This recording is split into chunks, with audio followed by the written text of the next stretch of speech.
ভারতের যে chicken snake, সেই চিকেন স্নেকের কাছে এই দুই তরুণী ধরা পড়েছেন। না, এরা ভারতীয় নয়, এরা বাংলাদেশীয় নয়, এরা আফগান থেকে এসেছেন, আফগানিস্তানের নাগরিক।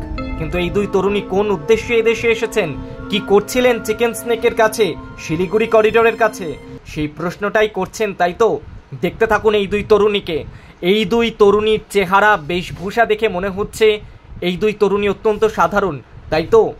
সবটাই জানাচ্ছি আপনাকে। চিকেন স্নেকের কাছে আসলে একটা হোটেলে উঠতে চেয়েছিলেন তারা। হোটেল মালিক তাদের যে পরিচয়পত্র তা দেখার পর পুলিশের সাথে যোগাযোগ করে। পুলিশ শেষ পর্যন্ত এই দুই তরুণীকে গ্রেফতার করে, আদালতেও তোলা হয়েছিল। চিকেন স্নেকের কাছে এক হোটেল থেকেই এই দুই তরুণীকে গ্রেফতার করেছে মাটিগাড়া থানার মহিলা পুলিশ।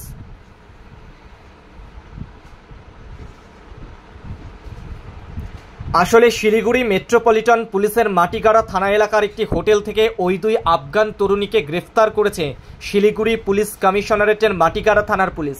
কিন্তু প্রশ্ন করছেন তো যে এই দুই তরুণীর উদ্দেশ্য কি? আসলে দরকারে তারা এদেশে এসেছিলেন ভারতে, কিন্তু শেষ পর্যন্ত তাদের যে ভিসার মেয়াদ, সেই মেয়াদ শেষ হয়ে যায়। আফগানে ফিরে যাওয়ার আগে, আফগানিস্তানে ফিরে যাওয়ার আগেই ভিসার মেয়াদ শেষ হয়ে যায়। তখনই তারা একটা হোটেলে উঠতে চায়, আর সেই সময় হোটেল কর্তৃপক্ষ বৈধ কোনো কাগজপত্র, ভিসার মেয়াদ এসব না পেয়েই পুলিশের সঙ্গে যোগাযোগ করে। কারণ বারংবার পুলিশের তরফ থেকেও এটা আমজনতাকে বলা হয় যে কেউ কোনো বহিরাগত থাকতে চাইলে তাদের পরিচয়পত্রটা ভালো করে খুঁটিয়ে দেখুন। এই ক্ষেত্রে হোটেল কর্তৃপক্ষও সেটাই করেছে।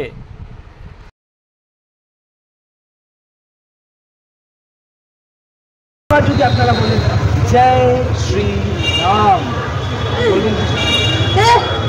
বলবেন কি স্যার? কেউ একজন কেউ জয় শ্রী রাম, জয় শ্রী রাম, জয় শ্রী রাম। অতি শীঘ্রই হিন্দুত্ববাদী সরকার গড়ে উঠবে, আর তখন খোলা মনে আপনারাও জয় শ্রীরাম ধ্বনি দিতে পারবেন, এভাবেই পুলিশকে জানালেন আন্দোলনকারীরা। শিলিগুড়ি থানার সামনে বন্ধ সমর্থকেরা কর্তব্যরত পুলিশ কর্মীদের হাত জোর করে বারংবার জয় শ্রীরাম বলার জন্য বলেন, আমরা সবাই সনাতনী, একবার মন থেকে বলুন জয় শ্রীরাম, আমরা চলে যাব। থানার সামনে এমনটাই বলেন আন্দোলনকারীরা। জয় মাতালি, জয় ভবানী, আমরা সবাই সনাতনী। স্যার নমস্কার, একবার মন থেকে একদম খোলা মনে একবার বলছি জয় শ্রীরাম, আমরা চলে যাচ্ছি।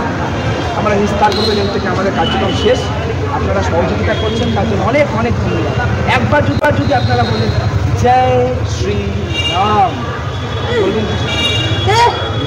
বলবেন কি স্যার? কেউ একজন কেউ দাদা হাত জোর করে সবাই হাত জোর করে আমরা জয় শ্রীরাম বলি, আমরা হিন্দু। প্লিজ আমাদেরকে এইভাবে ট্রেড করবেন না। আপনাদের প্রশাসনিক কর্তারা যারা আছেন তাদেরকে বোঝান যে আমাদের লাইফও ম্যাটার করে, আমাদের হিন্দুদেরও ম্যাটার করে। আমরা চাই না শিলিগুড়ি মুর্শিদাবাদ হোক, মাটিগাড়া মুর্শিদাবাদ হোক। আগামীকালের যে বন্ধ, আপনারা মন থেকে সমর্থন করুন, এই বন্ধ যাতে শান্তিপূর্ণভাবে হয়। আবারও বলছি, আজ হয়তো আপনারা বলছেন না, অতি শীঘ্রই হিন্দুত্ববাদী সরকার গড়ে উঠবে। আপনারা খোলা মনে জয় শ্রীরাম বলবেন।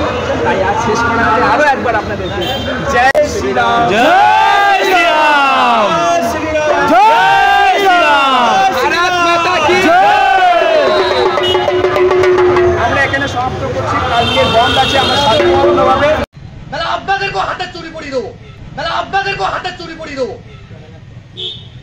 না, ইনি অনুব্রত নন, অনুব্রতর ছোট ভাইয়ের মতো যেন পুলিশকে ধমকাচ্ছেন প্রকাশ্যে। হ্যাঁ, ভরা বাজারে পুলিশকে রীতিমতো চমকাচ্ছেন। একটা পর্যন্ত সময় থাকলো, আপনাদেরকে হাতে চুরি পড়িয়ে দেবো। এই ভিডিওর সত্যতা যাচাই করেনি স্পেশাল টপ নিউজ, কিন্তু পুলিশকে কি করবেন তিনি একেবারে স্পষ্ট করে জানিয়ে দিচ্ছেন। পুলিশকে সময় বেঁধে দিচ্ছেন, না হলে পুলিশের হাতে রীতিমতো চুরি পরিয়ে দেবে। আর এই ভরা বাজারে পুলিশের অবস্থা কি? পুলিশ চুপ করে দাঁড়িয়ে তা শুনছে, চুপ করে দাঁড়িয়ে তা দেখছে। কিন্তু যে ব্যক্তি চমকাচ্ছেন তিনি একজন তৃণমূল নেতা বলেই জানা গিয়েছে। এই ভিডিও পোস্ট করেছে সুকান্ত মজুমদার। পোস্ট করে তিনি জানিয়েছেন ইনি আসলে তৃণমূলের একজন নেতা। সুকান্ত মজুমদার লিখছেন, ভিডিওটি দেখলেই বুঝতে পারবেন কিভাবে মঙ্গলকোটে তৃণমূল বিধায়ক অপূর্ব চৌধুরীর ব্যক্তিগত সেক্রেটারি এবং ক্ষীরগ্রাম অঞ্চল তৃণমূল কংগ্রেসের সভাপতি মঙ্গলকোট থানার কৈচর পুলিশ ফাঁড়ির আইসিকে প্রকাশ্যে চমকাচ্ছেন, হাতে চুরি পরিয়ে দেওয়ার হুমকিও দিচ্ছে। আসলে মমতা বন্দ্যোপাধ্যায়কে খুব ভালোবাসেন এই নেতা, তাই মমতা বন্দ্যোপাধ্যায়কে কেউ কুকথা বললে বা তার ছবি নিয়ে কেউ কিছু করলে তা মানতে পারেন না। আর সেইখান থেকেই এই রাগ পুলিশের প্রতি, পুলিশকে এভাবেই চমকাচ্ছেন সে কারণে। মমতা বন্দ্যোপাধ্যায় ছবি একটা পর্যন্ত সময় থাকলো তাহলে আপনাদেরকে হাতে চুরি পরিয়ে দেবো। মমতা বন্দ্যোপাধ্যায় ছবি একটা পর্যন্ত সময় থাকলো তাহলে আপনাদেরকে হাতে চুরি পরিয়ে দেবো।